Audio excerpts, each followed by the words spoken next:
Welcome, everybody. On today's episode, we have Jason Lange, who's a men's embodiment coach and the founder of Evolutionary Men. Jason, welcome to the podcast, and it's great to have you on. Do you want to share just a few things about what you do, what you specialize in, and we'll dive from there? Yeah, sounds great. Thanks for having me, Phil. Pumped to have this conversation with you. I love the title of the podcast alone was like, oh yeah, we're meant to talk. So yeah, I'm a men's embodiment coach and group facilitator. I lead men's work, of which, one of the main areas of that is I really support men at getting more embodied. So this process of coming down out of our heads and fully occupying our whole body, both physically and emotionally, which is a huge edge for a lot of us guys that we're just not really taught how to do in our culture. And so I support men doing that and simultaneously getting connected together in community. So my kind of real main jam that I'm out here promoting every day is I think every man should be in a men's group. And for the various benefits it provides to our lives, least of which is it's one of the fastest pathways to embodiment and actually getting grounded, getting in our bodies as men through the feedback, support, and presence of other men specifically. And my whole journey to doing this really comes from, it's the journey I had to go on. So in my 20s, totally numb, totally disconnected, often very dissociated from my body. The most I might feel is anxiety and tension in my body, particularly for me when I was relating to women. And people would ask me, how are you doing? How are you feeling? And literally my vocabulary range was good, fine, and bad, or okay, I'm okay. And that was how in touch with myself I was.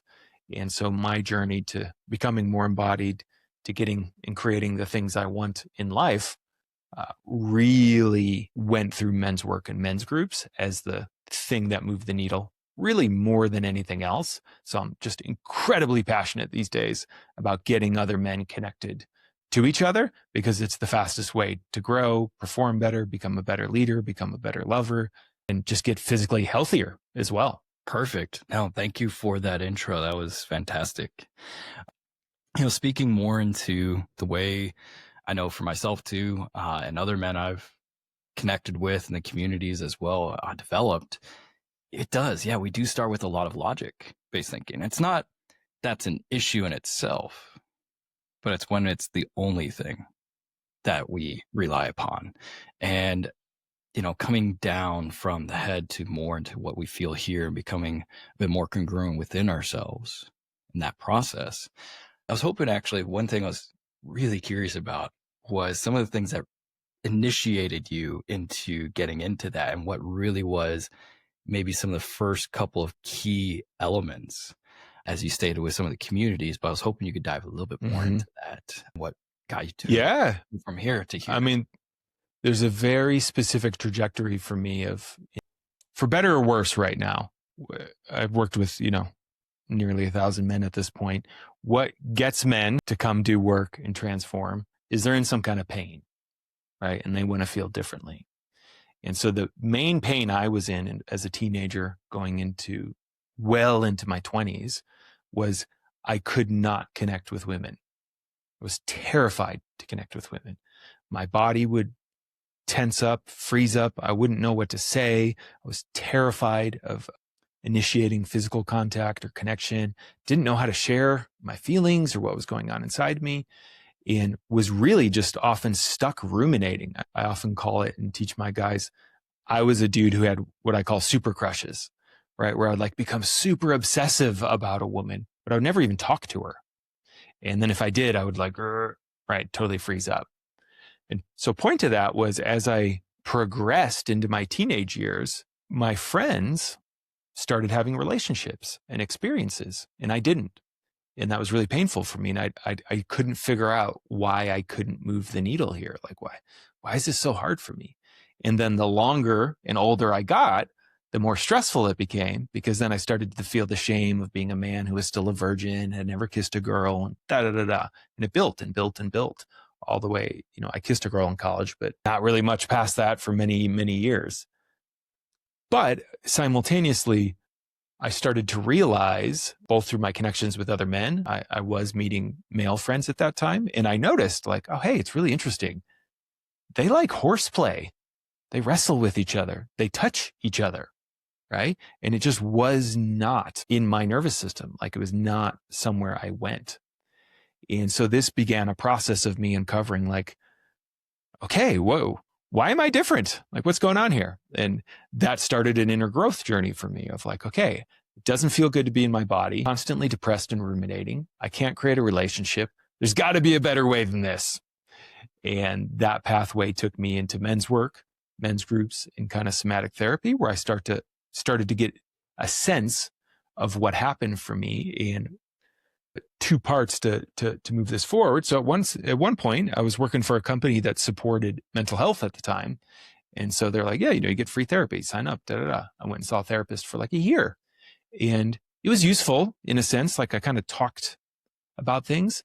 But I think like a lot of guys, I was actually really good at knowing what to say to kind of not have to go too deep or feel too much. Like it wasn't even conscious, right? Yeah. Like I just kind of knew how to work it. I can give them just enough and not really have to get anywhere.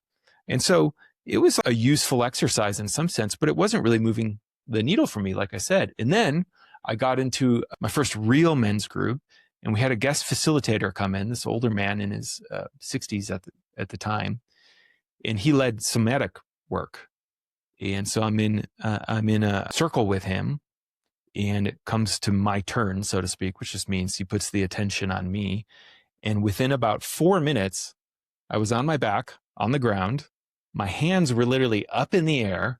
I was bawling, and I was saying, hold me, hold me, hold me. And my voice was cracking, and I sounded like I was 2 years old. And I had this incredible emotional release.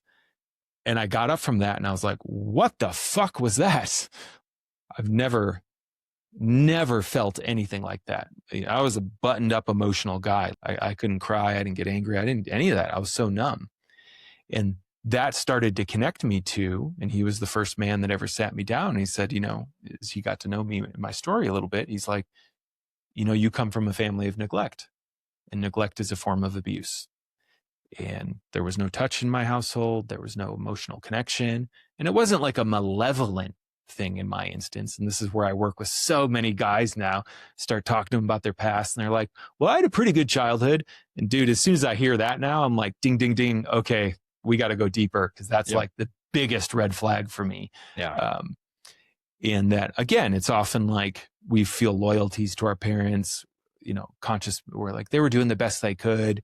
And oftentimes it starts to miss, like particularly as men, there was some real connection we didn't receive. So in my case, just physical touch was not something my nervous system really experienced at all. So lo and behold, I was incredibly uncomfortable with it as I got older, even though I really wanted it.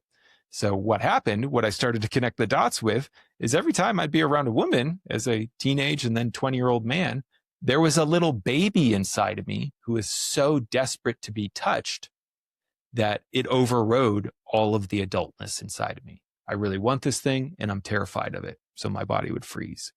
And so that was like the first cut of actually getting embodied for me. What does it mean to get into my body and feel these very real emotional wounds and scars that I was carrying, and learn to work with them and become present with them, and actually, in the work I do now, become more intimate with them. It's like, oh, I actually want to get to know these sensations inside me now, because that's the pathway towards everything I wanted. And I had to do that for many years. And that was like one facet of the many things I had to learn to process. But I pretty much got hooked in that, where I was like, whatever just happened there moved the needle for me more. And, honestly, it was like 15, 20 minutes than a lot of the work, all the philosophy books, all the courses I had listened to, which is even more intense now, 15, 20 years later. There's just so much information that we can constantly be absorbing information, but not embodying and transforming.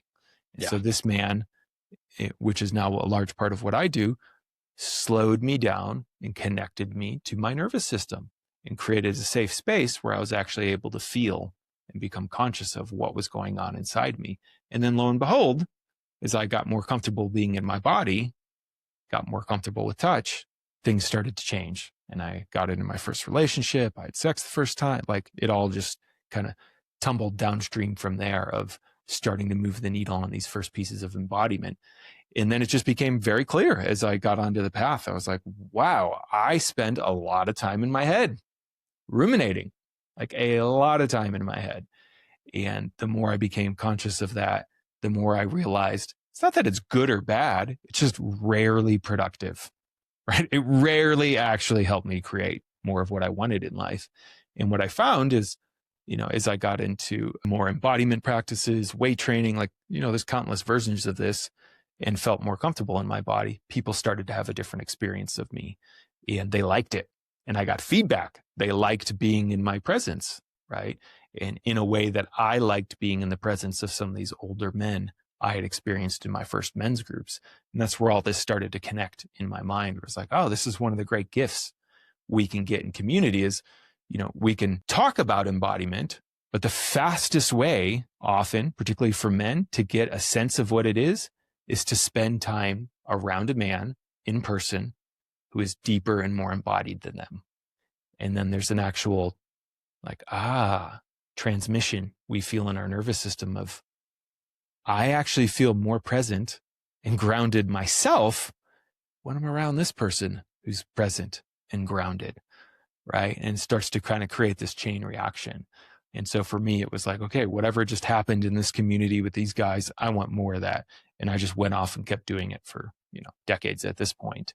So it's a very real thing. And, I work with guys now, Phil, who in a similar way, but sometimes way older than, I was in my 20s when I had that experience. I'll work with guys in their 40s, 50s, 60s who have never actually been in their bodies, right? And oftentimes for good reasons, or have been carrying certain things that were so terrifying for them to feel. They've lived an entire life they've orchestrated around avoiding that emotion or sensation in their body. And when they finally do, it's like, oh my God, I can't believe how much resource I spent trying to avoid this. And it turns out with the right community and support, we're able to metabolize it, not immediately, but often way faster than we think. And the beauty of that then is it frees so much energy up for us, right? I think I'm probably a little older than you. I work with guys a lot older than me. And, one of the big things for men in particular, once the kind of middle age hits, is energy management, just vitality, right? There's so much I want to do. I'm exhausted all the time. And embodiment turns out to be one of the pathways to liberate a lot of that energy, because any emotional content we're avoiding in our life, guess what? It takes energy to do that. So we're spending all this energy locking our bodies up, trying not to feel something and wondering, why am I so tired? Right? Why is it so hard to get out of bed? As we go in and deal with that, as we become more embodied, turns out, all that energy gets liberated and freed up, and we can use it in our system again. It's one of my favorite parts of the work I get to do with guys in person is like do some deep work with a guy. And it's like, holy shit, you look 20 years younger. Your face is softer. There's energy in your eyes. Your whole skin tone has changed. Your energy has brightened. And they're like, yeah, I haven't felt this way, sometimes in forever. So long-winded answer there, but started like that for me. No, that was perfect. I know through men's initiations I've joined, men's groups, and that level is exactly what I experienced in there. Is you do see that transformation when somebody has been stuck, and as you explained, for various reasons, and for fortunately terrible reasons that happen in their life, that they did have to build that persona, that they did have to create something that wasn't 100% who they were, but they felt this disconnect from the path of where they wanted to be to where they are now. And they just need to come back home, come back to inside. And that description that you gave of the face is lighter, they feel lighter.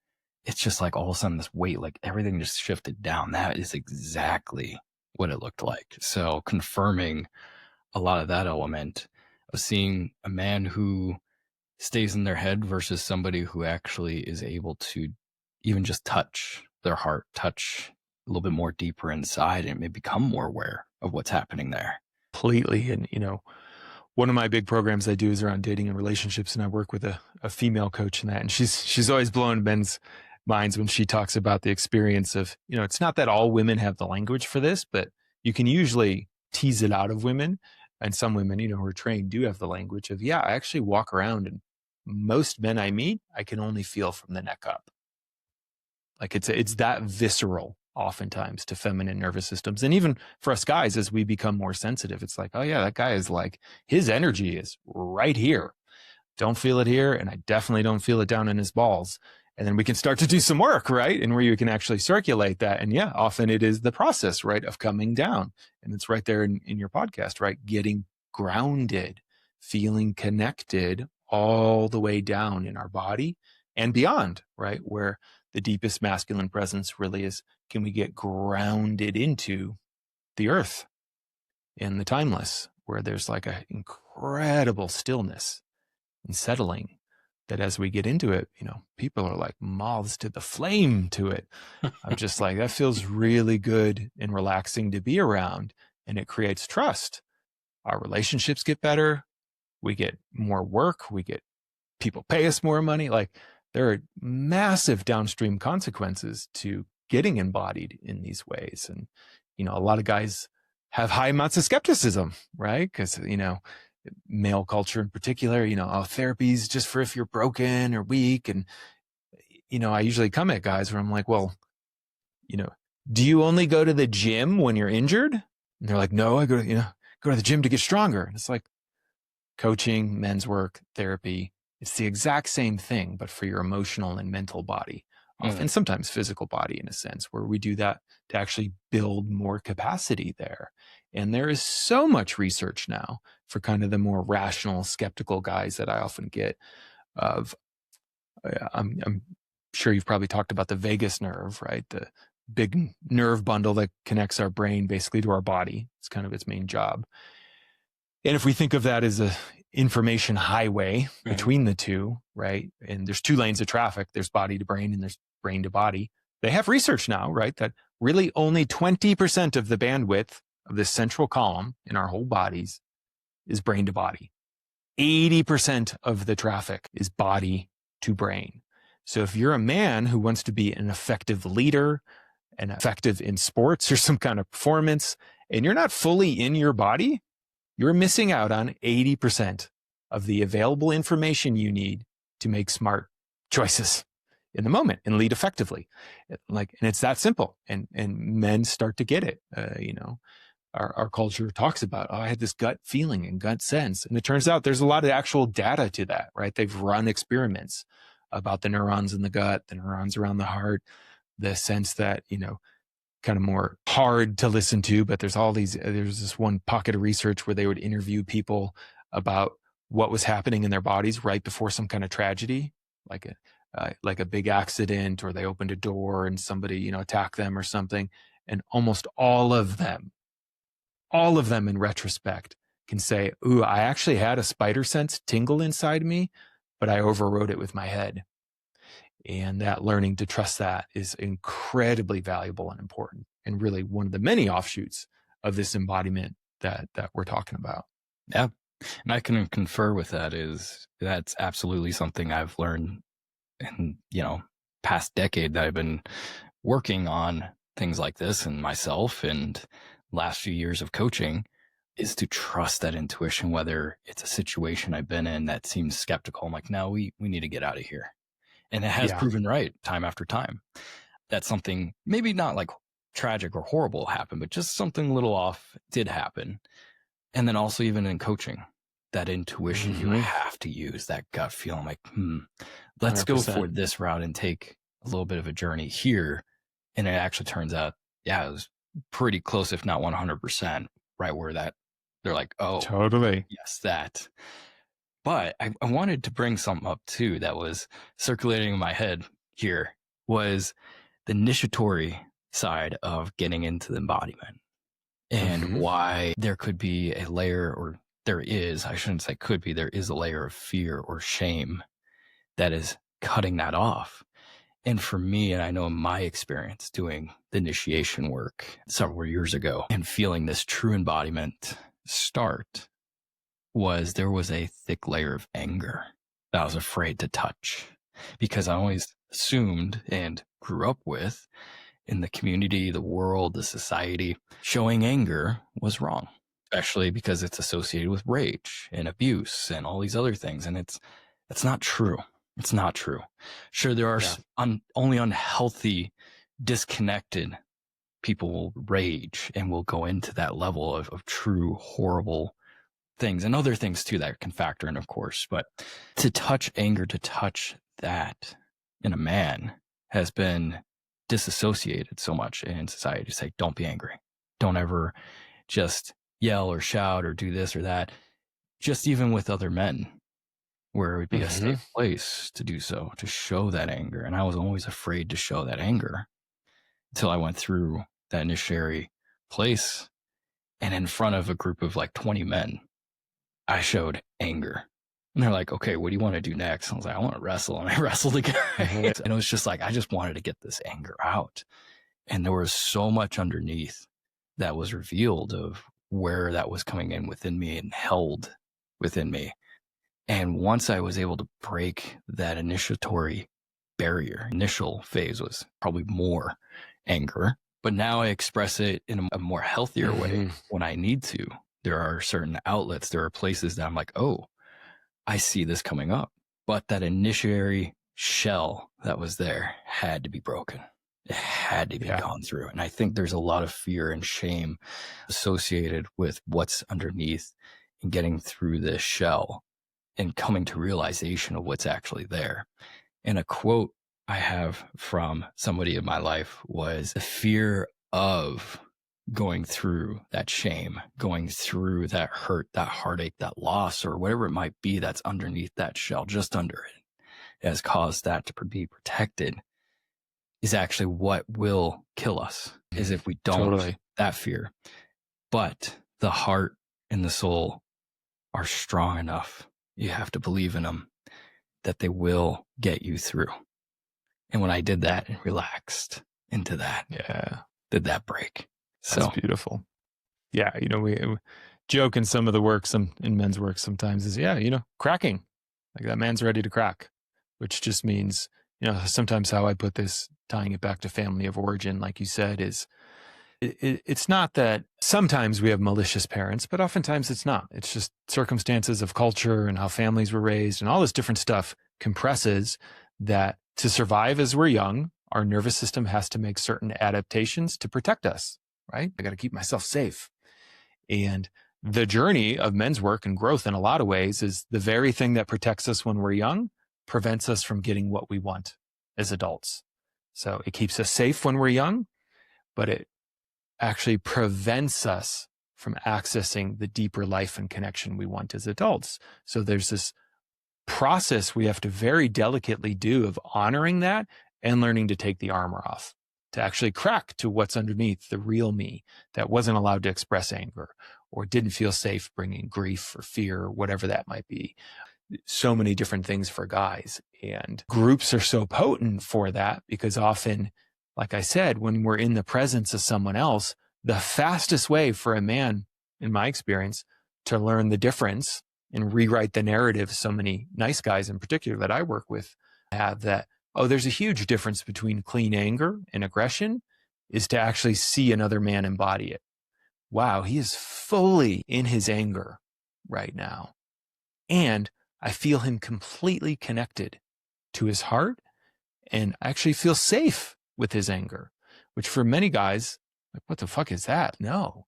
But when they see that, it's like, oh, wait, I didn't even know that was possible. Nobody showed me that was possible. That was never modeled for me. All I ever saw was unconscious male aggression. So I learned, fuck no, I don't want to do that. I'm going to turn that off, throw away the key. And that has massive consequences for us guys. For other guys, it's shame or grief or any of the kind of more vulnerable emotions. And same thing, seeing, wow, that guy is bursting into tears and completely in grief. And holy shit, I trust him more now. I actually trust this man more. And I actually feel like he's stronger because I don't know if I could do that, right? And it starts to rewrite all these narratives so many guys have. And that initiatory process is so important. And it's what so many men are missing right now because it's not really it's kind of been eradicated from our culture in many different ways. And in that vacuum, people try to replace it with social media and different shit we're supposed to do, and it doesn't actually get to it. And so we are seeing, the resurgence of, hey, it's actually really important, this men's initiation process, that we actually need to be initiated into deeper masculinity and shown what it means to be a man who's present in his head, his heart, and his guts, and his body, and his balls. But if we're never around it or we never see it, we don't know, right? We don't even know what's possible. We don't even know what we're missing. We often just have this sense of dis-ease inside of us that we carry, and that will absolutely kill us. And, particularly again, in 40s, 50s, 60s, starts to lead, one of my partners I work with is a doctor of Chinese medicine, and it'll start to show up in our health, autoimmune disorders, all kinds of different things, depressions, when we don't metabolize the stuff underneath. It's not as simple as, every physical ailment is an emotion, but it deeply impacts it way more than people realize. And finding our voice, whether it's with anger or grief or fear or whatever that might be, can really start to unwind the nervous system and allow it to heal and rest in some ways. Some of us just don't have the chance to do until we get into one of these initiatory spaces where someone holds the safe structure for us and says, hey man, now's the moment. You can walk around carrying this for the next 40 years of your life, or let's do it. Let's just go. Let's be with it. Bring the thing forward now. And anger is a really unique one for a lot of men because, we're, there's kind of two cultures of masculinity in the sense. There's kind of more traditional man box masculinity where anger is the only thing you're allowed to feel, only emotion, because anything else you're considered X, Y, Z, or all the expletives we can imagine. And then there's the other culture, though, of men who grew up seeing aggressive, violent men, were abused by them and their family or by bullies, or just, in the last decade or two, particularly for younger generations, got it culturally of like, men are dangerous. And so they cinched that off. And, I was working with one guy once who had been in therapy for a while, and we did a little shadow work coaching session and took him right into his anger. It was like moving some rage. And he's like, holy shit, I've been working with this therapist for like 3 years, and I'm realizing, not that this would be the case with everyone, but I don't think she felt comfortable with my anger. She was like scared of my anger. So we never really went there. And I was like, fucking bring it, man. Like, I want more. Like, don't hold back. That's the beauty of men's community in particular. We're like, we have space for it. We're not scared by it. Because we often know what it's like inside, that it's just like, it's this intense energy. And as we move the charge around it, it starts to relax and we get to feel the deeper care often underneath it. So I love that you spoke to that. And it's one of the main reasons I love getting guys into groups. Yeah. No, and it brings up a few different things. Definitely places where we think we should be able to express it, like therapy. And not saying all, but I've definitely had clients as well that said similar things. Like, I think I could never get to that level of allowing myself to go touch the shell even of what's there. Yeah. Because there was a lot of anger or there was a lot of grief that's created this, and trying to be protective, as you stated as well, but also community that we grew up in, the society that we grew up in. And we see a big difference where, we only have two figures usually in our life that we model for such a long time, maybe a couple others that might be somewhat consistent in our life, but it's such a small portion, and to the detriment of anyone growing up. But also thinking back to saying, well, all I had good parents. Okay, that's good. Like, I'm glad that probably gives you some good, healthy blueprints on majority of things, but maybe there's certain aspects or certain things about you that are unique that perhaps the parents needed just a little bit more support in.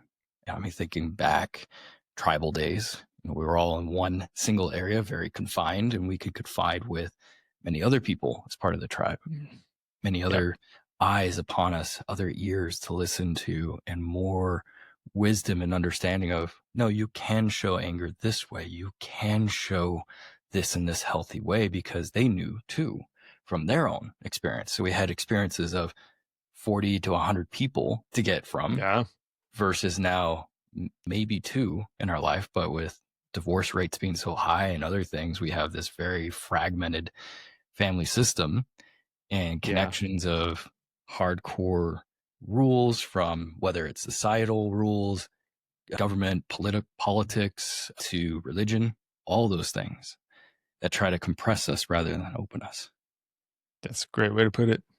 Yeah. All kinds of forces, particularly right with men.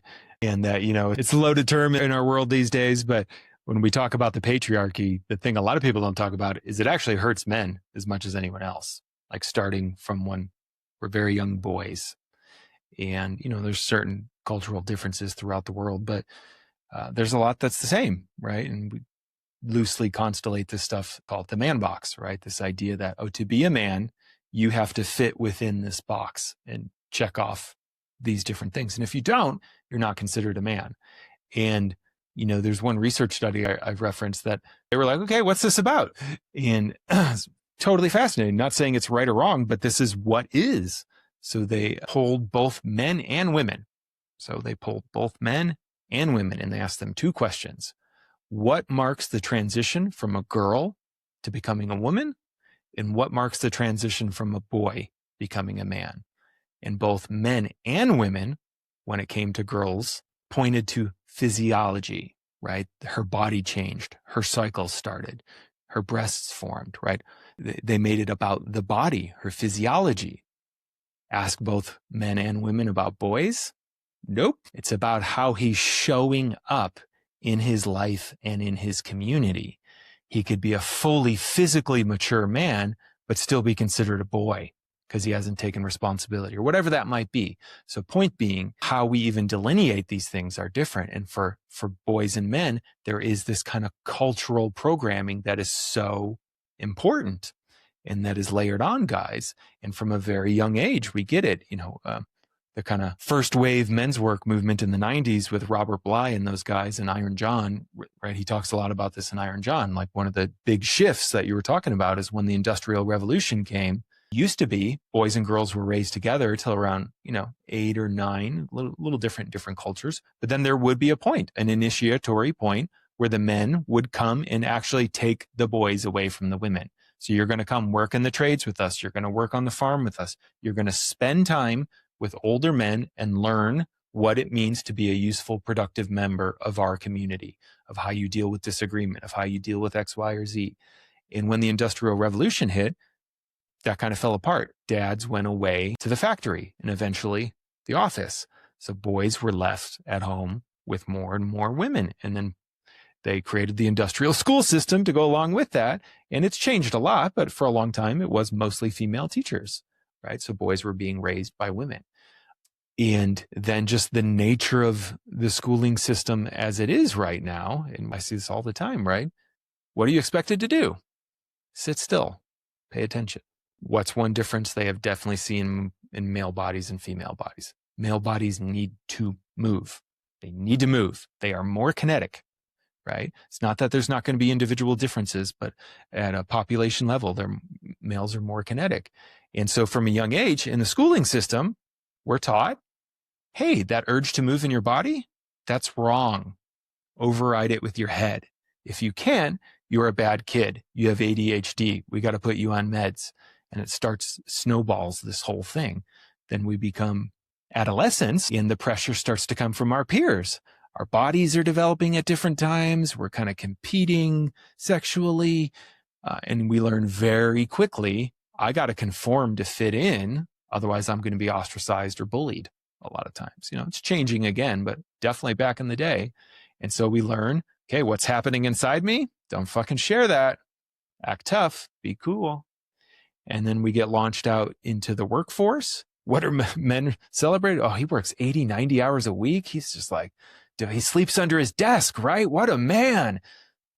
What's that at the cost of? His body, his relationships. And so just in so many ways, we are actually not only taught to get out of our bodies as men, we're rewarded for it in our culture. We are rewarded for being disembodied. I mean, even historically, men tended to lead war because what are we better at? Dissociating from our bodies. What do you have to do to fucking kill someone? You got to dissociate from your heart. right? If you're connected to, oh my God, I'm feeling the impact of what killing this person is going to do, it doesn't work. Yeah. So there's just been all these forces for so long that we're now having to counteract because the cost has just been too high. And it's not that, I don't fall prey to the men have it harder thing right now. It fucking sucks for everyone. Pardon my language, but we're all being asked to evolve and grow and hold more and be more complex. And it's not easy for any team, so to speak, right now. But men, we do have a responsibility, I say, okay, it's our responsibility to learn how to show up and get the training we need to be effective in this world, in this moment. And embodiment is a very big piece of that, right? Learning to be grounded, learning to know how to, building that capacity to choose where I'm putting my awareness in the moment and for how long I want to put it. One of the greatest skills you can cultivate now in this social media, digital device onslaught. These are skills we actually have to build. How do I create a meaningful relationship with a partner? Oh, turns out I have to be able to know what's happening inside of me so I can communicate it to the person so they can feel connected to me.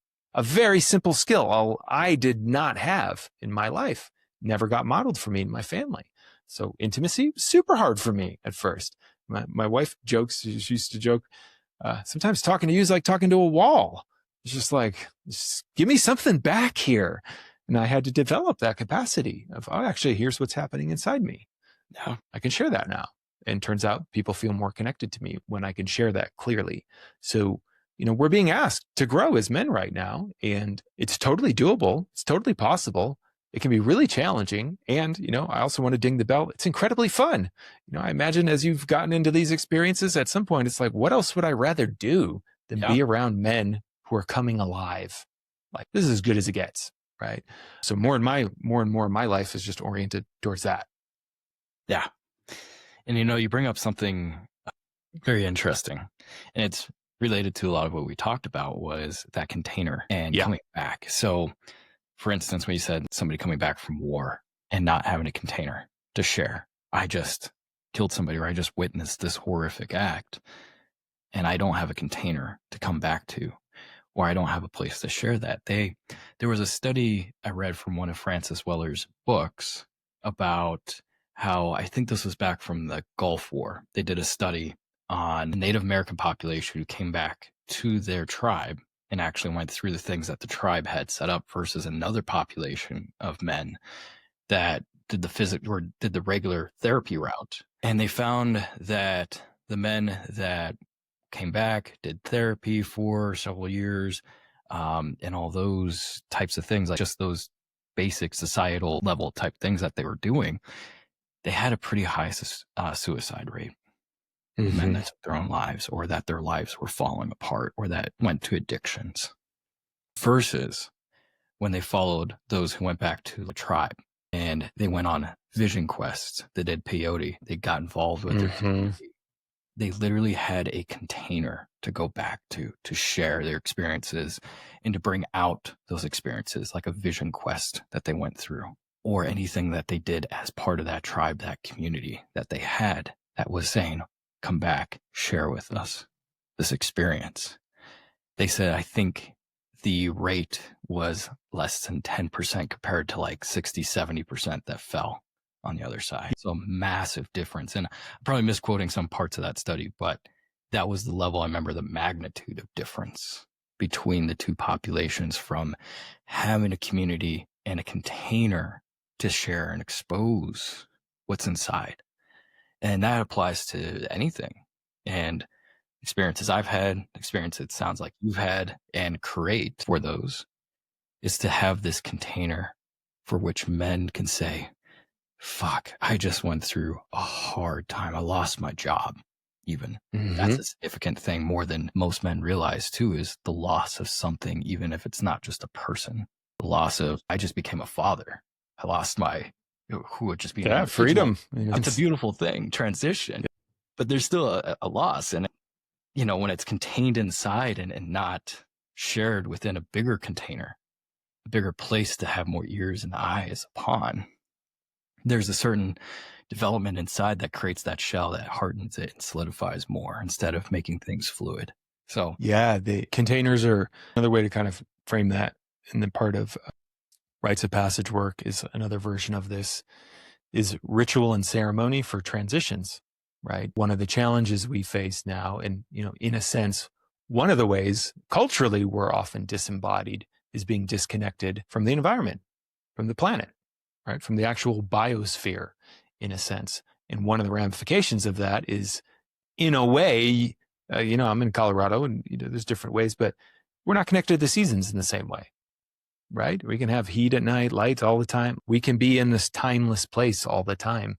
And the seasons, the natural rhythm of life creates natural transitions and rituals, right? You and I are recording this the day after the solstice here in North America, which all of these different traditions have sprung up around then, because it turns out it's a big deal. When there's not artificial light and it's very dark, life feels dark, right? And we needed to create rituals to help mark the transition that, hey, it's not going to be like this forever. This is the point where things start to pivot. So many men are missing those opportunities to transition, right? To actually ritually move from one phase to another. You've maybe heard the story. I can't remember the soldier's name, but right, there was a World War II soldier from Japan that they found on an island, right, in I think 1974, and he didn't know the war was over. And so, these days you can imagine a traditional Western approach to be like, oh my God, the war's been over. You must feel like so ashamed. You've been thinking the war's been, going on for this all. You were totally wrong, and that totally messed up someone's psyche. They went the other way. They welcomed him back in his full uniform, totally honored him for his service, and received him as a soldier and relieved him from that duty. It's a good example of that. And he went on to live in Brazil and became a rancher and had a great life, right? But how they handled that transition was incredibly important, to not shame the man for having it wrong, but to actually honor the part of him that was still serving, nearly 30 years later. And that having these sacred spaces for men, we all need it, but again, what male bodies need and what female bodies need are often different. And so, we get pushed back these days. Why does it have to be just men only? Why does it have to just be women? Because there's something important that happens there.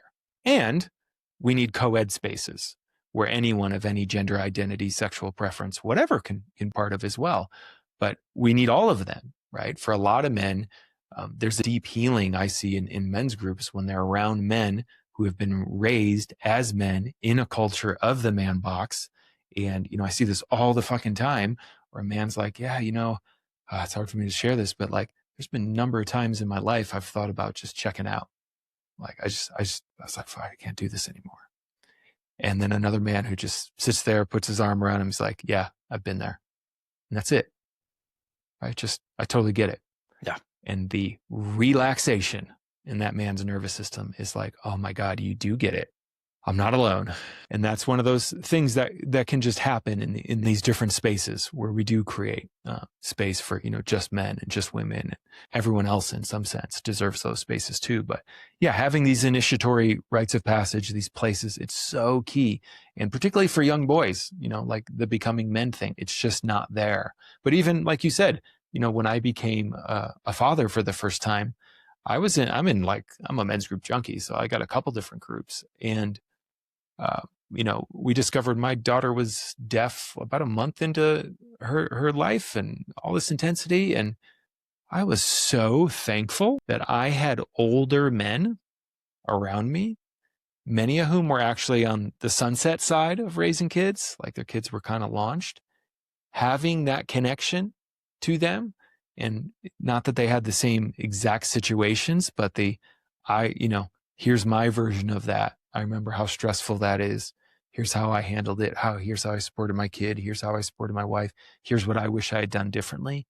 Was like a godsend to me, where I imagine had I tried to navigate that alone without that connection, I would have been terrified. Would have been absolutely terrified. But there was a sense of, oh, these guys have been there. They've walked this path and they've got me. So I don't have to figure it out all alone. And that's one of the great gifts we can get from community, and that we often get from those initiatory spaces. Mm. Now you mentioned something beautiful, and I feel like we might have to do a part 2 on this, because we could dive way deep in it. And we might, is in ritual space. And that's something I recently have been getting more into. I actually went to Robert Bly's started a Minnesota Men's Conference back in the beginning of October. Nice. And that taught a lot about ritual and actually doing certain rituals. And, people think rituals as some satanic thing, and a lot of words, with that initiatory word of ritual, it's like, no. Ritual actually can be that initiatory place, can be that transitionary place. I mean, there was a ritual like when soldiers come home from war, we'd have a parade that, we won. Exactly. That's a ritual. Yeah. In a way. Welcome back. They used to send men out for a hunt. That was a ritual. Those types of things, and coming back with a kill. Those are rituals. And the importance of our rituals that we need, that we have lost touch with. And it's the mind. I love this phrase from Dan Millman, is the mind loves props. And we literally totally need to see things happen before us. We can't just think, I just came back from war, it's fine, No. We need a full component to say, you are back. You are here. Yeah.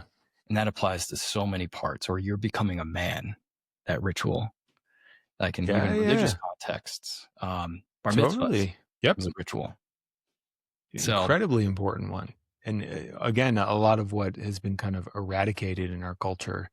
And, most, you trace a lot of ritual back, tends to be tied to the environment and seasons, right? Mm-hmm. Like that, because it's part of how our body, mind deals with time.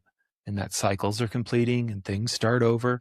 And it sends signals to our nervous system when it's okay to shift gears from one thing to another thing, right? And we live in this kind of perpetually on world now. That's not, one of my favorite rituals I often talk to guys about. And then it's wild. I had this one experience in my mid 30s is a classic one I grew up with was Mr. Rogers, right? So if you ever saw Mr. Rogers, every episode starts with, he comes inside, takes off his outside clothes and shoes. He puts on his inside clothes and shoes. And what that means is it's now time for connection, right? I'm now here, emotionally here, I'm present, connected. The world is outside. And then he would reverse and go the other way. And, it's funny. I kind of grew up watching that. And then I was sitting in a sauna once after I was like 34 in Los Angeles. And there was this guy who was kind of in there at the same time as me every day. And I started talking to him, and he was like super successful real estate guy, who was like an architect and stuff. And I worked from home at the time. And I was kind of talking about the challenges of that. And he's like, oh yeah, I've been doing that for like 40 years now. And he's like, here's what I do. I wake up in the morning, I put on a suit, I grab my briefcase, I walk out the door, I walk clockwise around the block, I walk back into my house, I go into my office, and I close the door and I work. And then at the end of the day, I do the whole thing in the opposite direction. And he's like, because otherwise I'm never quite working and I'm never quite at home, right? If I can't actually distinguish those two spaces. And for men in particular, I think this is a really big thing, and why rituals can be important, because we do tend to, male minds, when you put testosterone in anyone's system, it becomes a little more unifocused, right? So it's like, I'm on this task, and then I have to switch gears to this task. And then I switch gears to this task. And if we don't have rituals to mark those transitions, right? Work with a lot of guys, it's incredibly painful with their family and their kids, kind of always on their phone, always at work. They're not quite there. They don't feel good. And learning to have to distinguish and sometimes create some boundaries of, hey, when I come home, actually the first thing I do is go into my bedroom and I need 20 minutes alone to take off my work, decompress, take a breath. And then I can come out and I can really be with you, wife, kids, pets, whatever. And that simple shift often completely changes things. And it's just a ritual, right? It's a way to mark the transition in a lot of ways. In men's work, and, Robert Bly and the Mythopoetic, they're great at creating those. And it's part of what's fun about joining a group or a community as well, right? My group, We end every session, hands in the middle, like we're fucking a sports team. We just yell, fuck yeah, 3 times. Fuck yeah, fuck yeah, fuck yeah, which is just full yes to our lives, full yes to all of it. We're here for it, is the spirit of it. And it's a ridiculous ritual that we often laugh about. And it's like, oh yeah, this is kind of, if we're in certain places, we got to like temper it down or whatnot, but it's meaningful because it's now been going for a long time, and it signifies certain things that our group does with each other that helps us know, okay, now we're done with group. Now we got to go back out into the world. So I love that. I'm a huge fan. It's been one of the fun things about starting a family is creating rituals for the family, right? And seeing what that does to my kids' nervous systems and what it does in my nervous system as well, of knowing, oh yeah, this is the day we do the thing, right? We just had, last night was we do stay up late night, where my daughter gets to stay up as late as she wants, once on Christmas break and once on summer break. And it becomes like, it's like a whole thing now she looks forward to, these big cycles, and we get to it. And it's like such a joy to create those really sacred moments. I could talk to you forever about that. Yeah. No, I think maybe a part 2 might have to happen here with that. Great. Yeah. But before we wrap up, I do want to ask you one last question. Is there one piece of advice or things that you just want those that are listening to know a bit further about? Maybe something that we talked about here, or just maybe something to practice? Just a good takeaway. I would say in a lot of ways, a lot of my work comes down to the most potent medicine we have available is connection. Whether it's relational connection to ourselves, connection to the environment and the planet. And that's where most men I work with are in pain. They feel disconnected. And the more connected we get, turns out everything gets easier, right? When I teach about relationships, like in my marriage, when my wife and I are connected, our kids feel it, our community feels it, my clients feel it. It's like a fusion reactor when connection is available. And for a lot of men, we're beat over the head from a young age of, as I say, the myth of the lone wolf and the Marlboro man. Like, no, you got to be tough, pull yourself up by the bootstraps, do it all alone, never ask for help. And it kills men. I mean, the research is, it literally kills men to live in that mindset.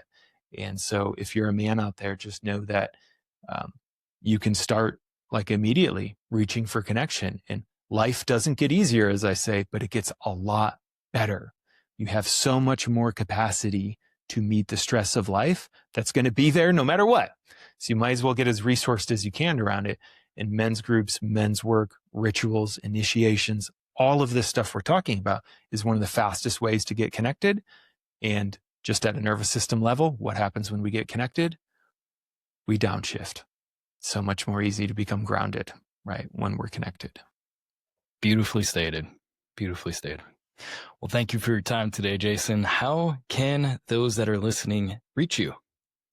Yeah, if you like me and kind of what I'm up to, you can learn all about me and the different programs I do at Evolutionary.Men.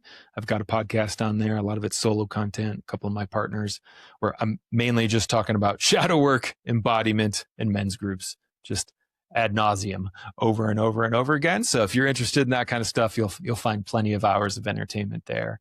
And if you're interested in finding a men's group, that's the thing I'm probably most passionate about. So, feel free to reach out to me. I run a bunch of them, but I don't even care if it's with me. Just use the contact form. I'm very well networked at this point. If you're like, I'm trying to find something, I don't know where to start, I can at least give you some pointers in your community or area, or some ideas for how you can start to find connection. Perfect.